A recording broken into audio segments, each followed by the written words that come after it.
You see, the anti-Xi Jinping forces or the anti-Xi coalition has never been a unified bloc. It's a shaky alliance made up of several camps, each with its own agenda and none that truly trust one another.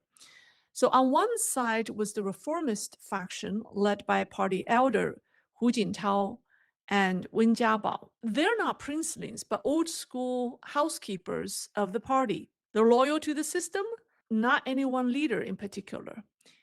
Their opposition to Xi Jinping is personal. The sudden death of one of their key members, former Premier Li Keqiang, rattled them deeply. For the first time, they felt that their own lives might be in danger. It was no longer about left and right policies, it's about life and death. So they put forward names like Wang Yang and Hu Chunhua, who are both kicked out of the current leadership team by Xi Jinping. Those two are what the party elders like Hu Jintao and Wen Jiabao would like to have as the next succession team. In their eyes, Xi Jinping has become dangerous and he needs to go. Now, the other side is Zhang Youxia, backed by the party's red second generation or the princelings. These princelings have spent the last decade being sidelined. Xi Jinping's consolidation of power pushed them out of the party and the military. Now, as the economy stalls and funding dries up, Xi has started eyeing their wealth and their large pool of capital.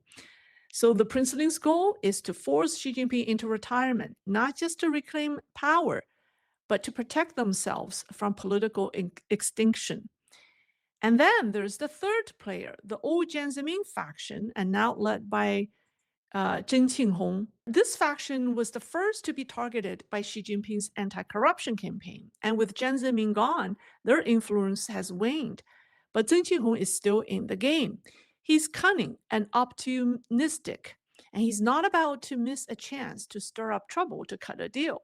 So Zhang Youxia has no love for the Jiang faction, not for Xi Jinping either.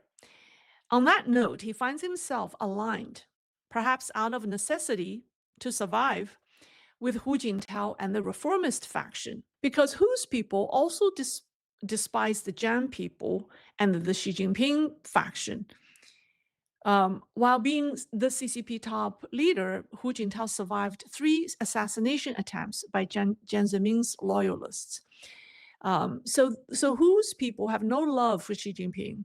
They don't like Xi Jinping because he humiliated Hu Jintao at the 20th Party Congress by publicly removing him. Now, still don't be mistaken, Zhang Youxia and Hu Jintao and the party elders want very different outcomes. If the party elders retain control, they may ride the wave of public anger and resentment to push for political reforms, and that would threaten the princelings' privileges and possibly lead to their purge.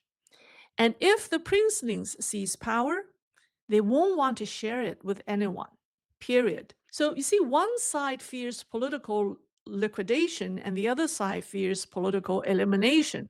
They have formed a fragile alliance to bring down an emperor who has gone rogue. But they're locked in a standoff because no one dares to move first. They're afraid that once Xi Jinping is gone, the system will collapse.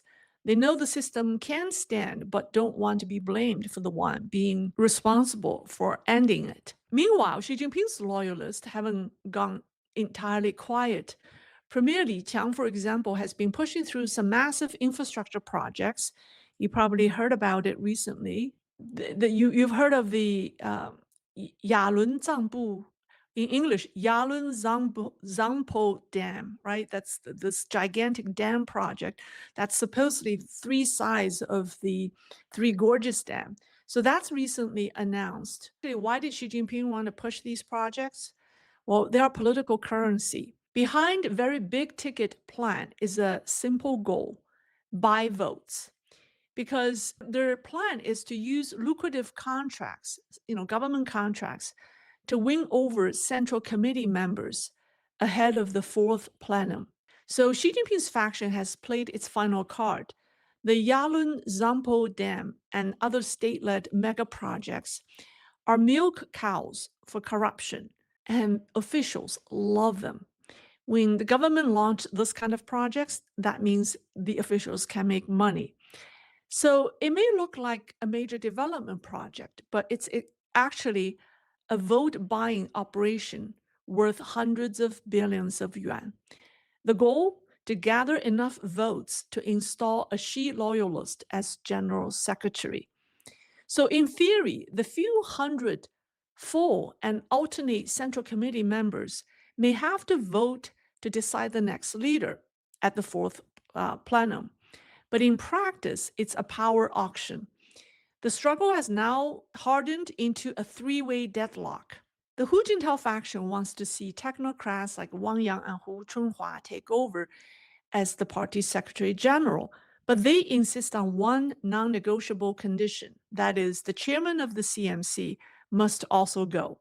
And that's where they lose Zhang Youxia, who will not hand over the control of the PLA because he cannot. And then came the Jiang Zemin and Zheng Qinghong faction. They're sly as ever. They threw their support behind Xi Jinping, proposing he remain in power for another 2 years until the 21st Party Congress in 2027. This faction reportedly said, Comrade Xi Jinping has recognized his mistakes, suggesting that Xi should be allowed to stay while the party prepares for a smoother transition. Maybe, just maybe, there would be a vote to decide. Now, this vote is the final straw. Zhang Youxia's face reportedly changed on the spot when that was uttered because he cannot wait 2 more years. He knows it too well. If he waits 2 more years, he's done. He's finished. General Zhang Youxia knows how the game works. In the conference room, the military is always outnumbered. Generals, they can't change the outcome if it comes down to ballots. And he's not going to let the party's civilian wing decide the fate of the entire military. And that kind of humiliation is not something he can accept.